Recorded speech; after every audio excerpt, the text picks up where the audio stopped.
ننش میگفت بواش قنداقش رو دید،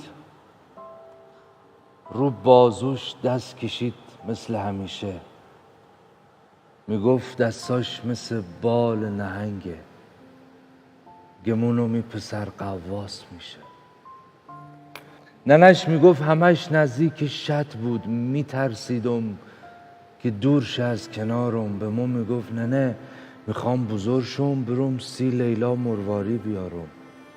ننش میگفت نمیخواستم بره شط، میدیدم هی تو قلبم التهابه. یه روز اومد به ما گفت برم شط، نفسمو بیشتر از جاسم تو آبه.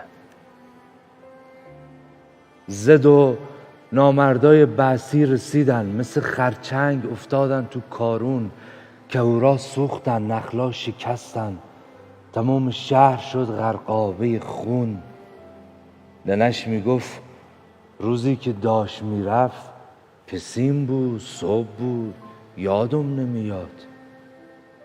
میگفتم به چی؟ لبخند زد گفت دفاع از شط شناسنامه نمیخواد.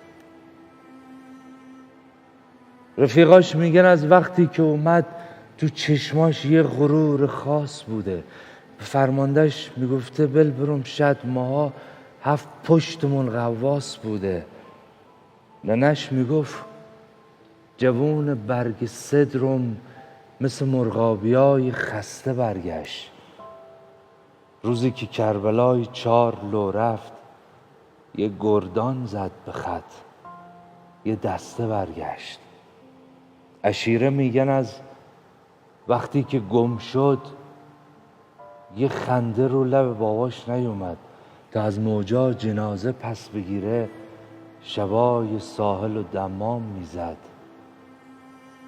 یه گردان اومده با دست بسته، دوباره شهر غرق یاس میشه. ننش بندار رو وامی کرد، بواش گفت ما گفتم این پسر قواس میشه.